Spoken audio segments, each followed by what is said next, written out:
What's going on, everyone? It's the Niskel. Welcome back to Resident Evil Remake. In the last episode, we went to an alternate timeline where Chris was a dumbass and ran with nitro compound.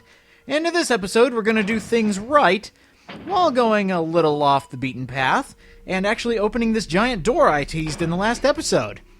It's a good day to be on track.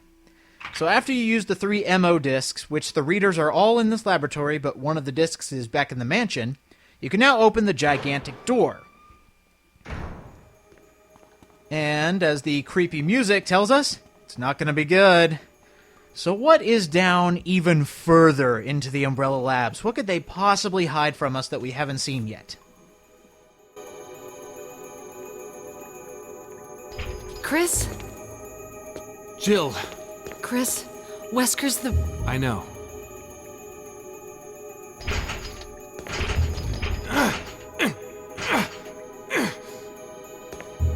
I can't open it. Just wait, I'll be back. Okay. The Umbrella Lab was hiding a girlfriend. Awesome! Well, now that we know where Jill is, we haven't seen her since the beginning of the game, now we have to rescue her. Just gotta get that blasted door open. How do we do that? I have no idea. But now it's finally time to get the nitro compound and continue on with our merry lives. Maybe, just maybe, if we get that nitro compound, we might be able to save Jill. I have no clue, and I was right! From last episode, yes, it is Magnum ammo. I definitely need that. Alright, so round 2 nitro compound.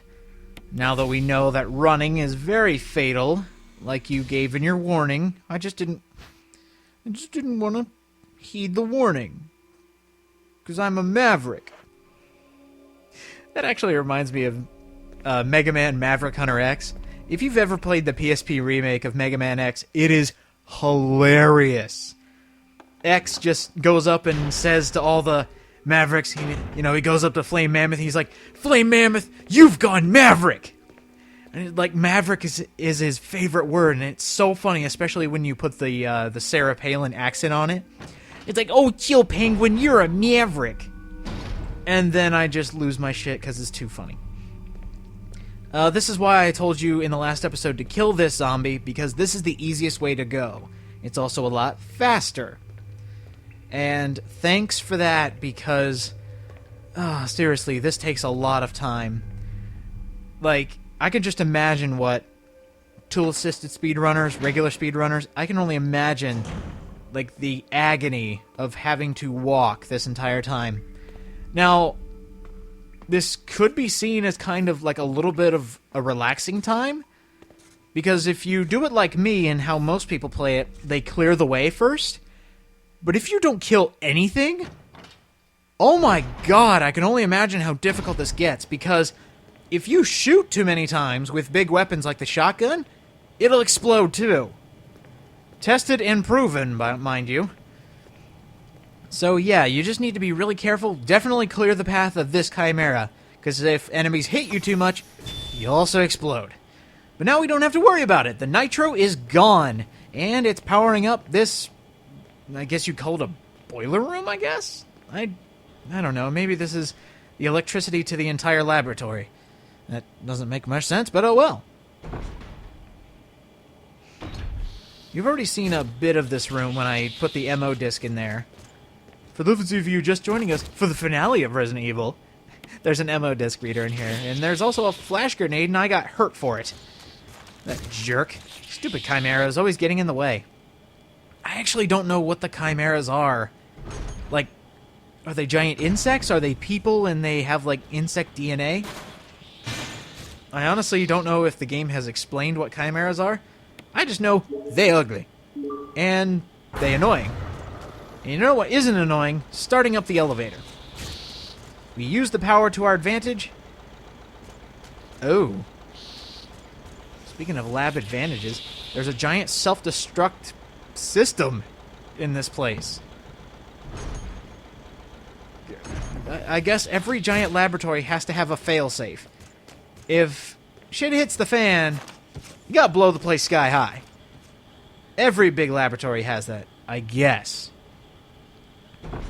Seriously, why do all labs have a self-destruct? Especially if they're, like, dealing with highly toxic chemicals. I will never understand B-movie horror logic. Never understand it. Alright, so let me switch around a couple things. Be right back. Got a very important question for you.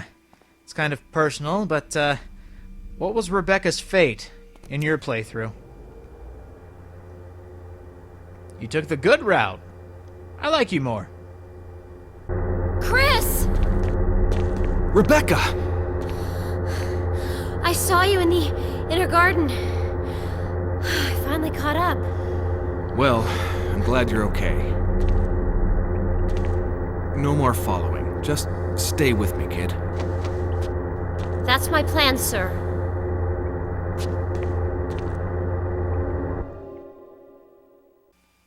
Okay, so now Chris thinks it's a good idea that she should tag along, like, everywhere? Chris, you could have thought of this, like, the first time you saw her, instead of just leaving her to her own devices. I mean, she almost died at one point, depending on which choice you chose. You left her for dead, basically. Why now do you decide... Oh, my God, this game's dialogue is so stupid sometimes. And that's why I love it so. And by the way, skiing. I love doing it, especially when it makes no sense. Wesker. So you've come. Chris, you make me proud. But of course you are one of my men. Thanks. Since when, Wesker?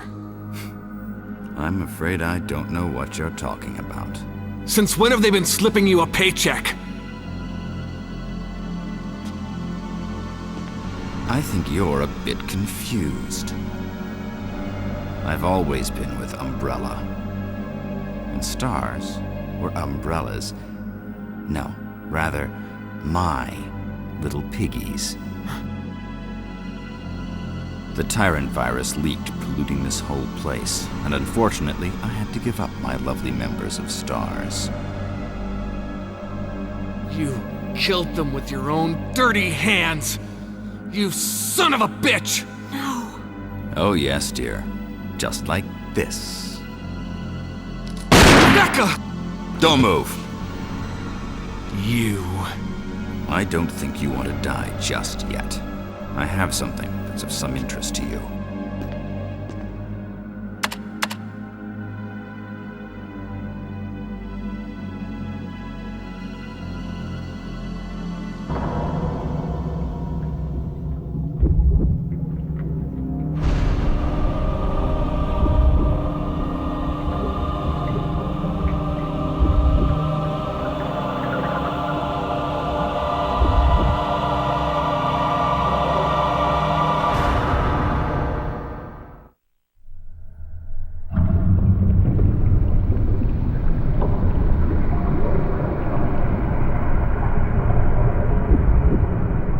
The ultimate life form.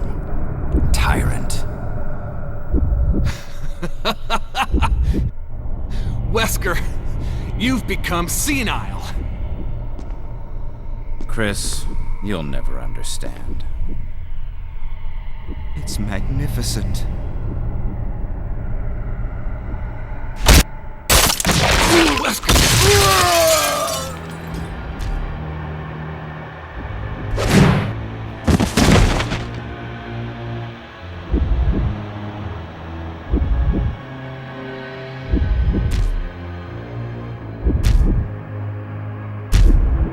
Come on, you test tube freak. Wesker was the villain the whole time? I never would have seen that coming. Anyway, one of the big staple monsters from Resident Evil, the Tyrant. He hurts a lot if he hits you, but about 5 magnum shots. There he goes. Pathetic. Absolutely pathetic.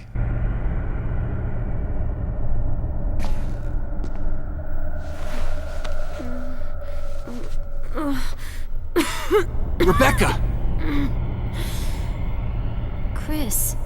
It's a good thing you were wearing your bulletproof vest. There's nothing left for us to do here. Let's get moving. Okay. Okay, so if you want the basics for storytelling, you don't have one of the characters just blatantly blurt out what saved them. I mean, Rebecca could have gone, "Oh, thank God for the bulletproof vest." You don't have to have one of your main characters say, "Thank God for your bulletproof vest, or else you would have died!" Oh no! Anyway, be sure to check Wesker's body. He's got an interesting journal entry from a Mr. William Birkin. That sounds familiar if you're a fan of the series. And over here, they don't tell this, but the door is actually locked, so you need to come back here and unlock it using the electronic locks. Now, if you're trying to fight the Tyrant a different way or you didn't get the Magnum, going through those test tubes right there is actually a very viable strategy, because he needs to go through the test tubes to get you, so you can just lead him around in a big circle and take pot shots at him. It's actually really helpful, and something I realized with games like this, you can make it as easy or as hard as you want it. Like, I called that boss pathetic, but what would happen if I didn't have the Magnum or shotgun and only had the handgun? Then it would be a bastard. See, it's games like these that I really like, and in some old-fashioned Nintendo games, you really get to choose your difficulty. It's kind of missing in games today, where it's either hard or it's easy. Chris? What is it? I found a file in the lab. Apparently, there's still a lot of Tyrant virus here. We should blow this whole place up. Right. The show must go on. I'll leave that up to you, Rebecca. I'm on it. I'll start the self-destruct system I found a little while ago. It's not like we're out of this yet. I'll see you on the outside. Outside. I did mention that Chris Redfield has some really stupid lines, didn't I? "We need to destroy the Tyrant virus. We'll blow this place to Kingdom Come." Yeah, the show must go on, right? I really hope Chris was made fun of at school. I'm gonna go switch up my item. I'll be right back. I still can't believe the dialogue in this game. It's just so silly. That's the word for it. Silly. The self-destruct system has been activated. All personnel must evacuate immediately. Deactivating and releasing all locks. Rebecca! What did you do? I didn't say activate it now while we were in the building! You could have at least waited. Well, if you haven't guessed... Yes, self-destruct. That's obvious. But what else is the computer saying? It's releasing all locks. Oh, yes! We can go save Jill now! That's actually a very nice hint that they give you. And I'm really glad that... I know the announcer is, like, big and obvious and saying, "Hey, stupid, guess what? All the doors are unlocked." It's actually really helpful in this regard, because you're kind of panicked, going, "Oh shit, we're gonna die. Oh wait, the doors are unlocked." This will definitely help. So hey Jill, how you been, girl? Come to save you. Jill, sorry I made you wait. I knew you'd come. Let's get out of here. All personnel must evacuate. Alright, Mr. Redfield gets all the ladies. First Rebecca, and now his official girlfriend, Jill. I'm glad she's able to come with us now. She only has the handgun, so I wish I could give her something. Hopefully her AI won't use all my healing items after I, like, stub my toe or something. Oh wait, this is when AI companions were good. Yeah, I don't think I'll ever let Resident Evil 5 live it down, the fact that that AI is so drop-dead stupid. But we're not talking about Resident Evil 5. We're talking about Resident Evil Remake. Back when everything was simpler, and co-op wasn't mandatory. Releasing all locks. Let's get going! Alright, let's go, Jill, come on! So now that we've freed everyone, there's only 3 survivors by the end. Awesome. Let's get out of here. Because there's one door in particular that is now unlocked. It was actually the first door we went past when we got onto Disc 2. That was a giant lock and it led to the heliport. big hints, big lights are flashing off right now. Heliport open, we can call Brad. We gotta get out of here. This whole place is gonna blow, and I honestly don't want to be here when it does. So let us get out of here. Overacting, thy name, the Niskel. Specifically for this LP only. So now, oh, by the way, be sure to be geared for war. Look, see what I did there? Gears for war. And hey, Jill's been waiting for us. So, big choice. Really big choice. Who's left? Alright, you stuck with me to the end. Amazing. So, as I was saying, be sure to have items aplenty. Any healing that you need, any ammo that you need, especially if you're going for the ending that I'm getting, the perfect ending. You really want to have as many items as you can, especially ammo, because, we got a big fight coming up. Activated. This is Brad. We're running out of fuel. This is our last chance. If there's anyone alive, give me a sign. I repeat, this is your last chance. Oh good, Brad knows we're here. Or, he thinks we're here, but at least we know that he's here. So now we need to head to the heliport and make sure he knows to get us. And this is a jerk move by Capcom. You need to pick up the fuse unit, which means for Chris, you only get 5 inventory items. That is bullshit. I mean, as soon as you put it in... 3 minutes to detonation. The self-destruct system's activated. Good work. Brad's up in the helicopter. Those things are coming. I'll take care of them. But, Chris, you just get in contact with Brad somehow. okay.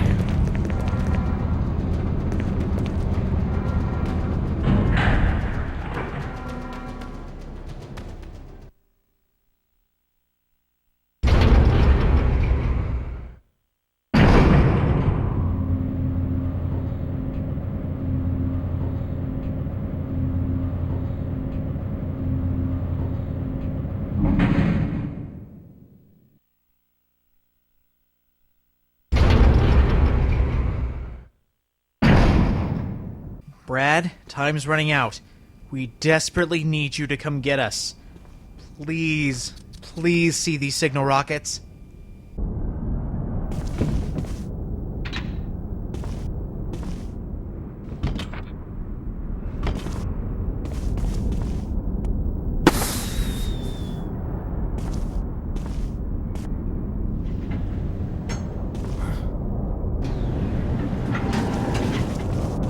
Chris! You okay? Yeah.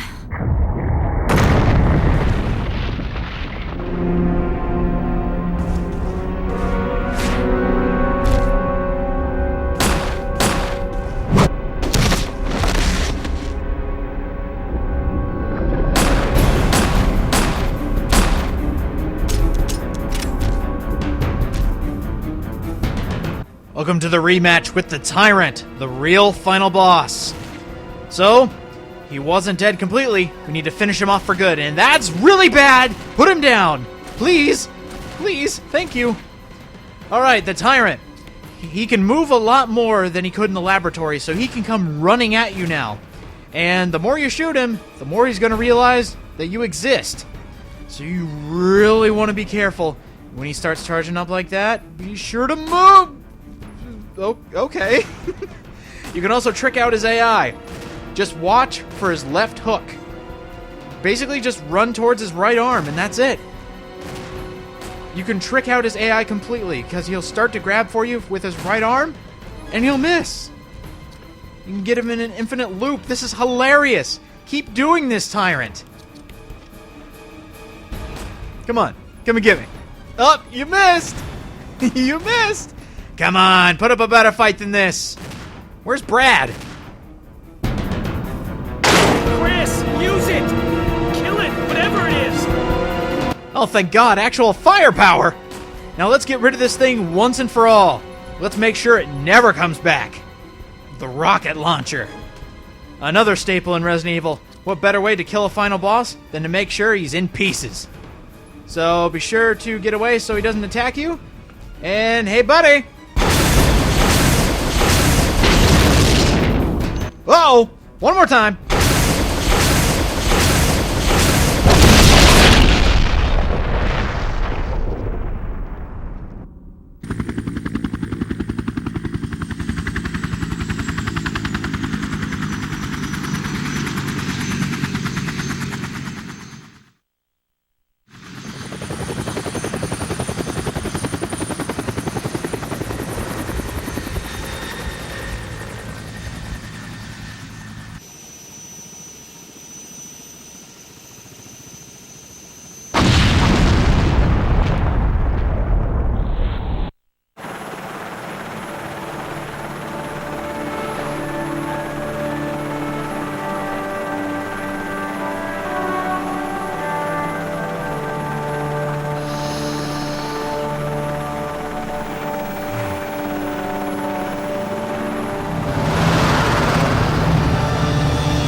The nightmare is finally over. That is the end of Resident Evil Remake. We saved everyone. Mission accomplished. Chris Redfield would later partner up with Jill Valentine one more time, and they are both trying to take down Umbrella once and for all. They've seen the damage that they can do, and they want to get rid of him for good. This is where Umbrella Chronicles takes place, the Wii rail shooter, where those scenarios take place in 0, Resident Evil 1, and Resident Evil 3, and then a secondary, or a kind of a hidden chapter, I guess you'd call it, where they try to take down Umbrella at the source, and, well, you be the judge on whether it worked or not. Now, before Umbrella Chronicles, Chris immediately skipped to the spin-off game, Resident Evil Code Veronica. And don't worry, I'll be getting to that one later, and I'll explain more of the wacky storyline that the Resident Evil has written for itself. But, hey, the game is over. There's only a few more things to do. As in bonus episodes, I can't wait to put those together. A little bit of sarcasm because I've played this game a few too many times, but if you pay close attention, you can actually see some of the bonuses that will be unlocked. If you take a look back there, you can kind of see some people are dressed up a bit differently. Capcom loves secrets and Easter eggs, such as alternate costumes. So there you go, there's your little tease for a little something later. And I'll be sure to show off all the bonus episodes. There's going to be a few bonus episodes, actually, showing off the different modes that we can unlock, and all the special bonuses that we can unlock. So be looking forward to that. But as far as the main story, it is over. We played through Jill, we've played through Chris. The story of Resident Evil 1 is finally finished. Chris, you did a fine job. Hey, not too shabby. 3 hours and 50 minutes? I can deal with that. And every time you beat Resident Evil, you get the closet key. At least until you unlock all the costumes, which there are 2 for each character. But we won't get into that now. We'll save that for the actual bonus episode. So, thanks for watching. If you watched through Jill's and now watch through Chris, I thank you doubly. This is the Niskel, signing out.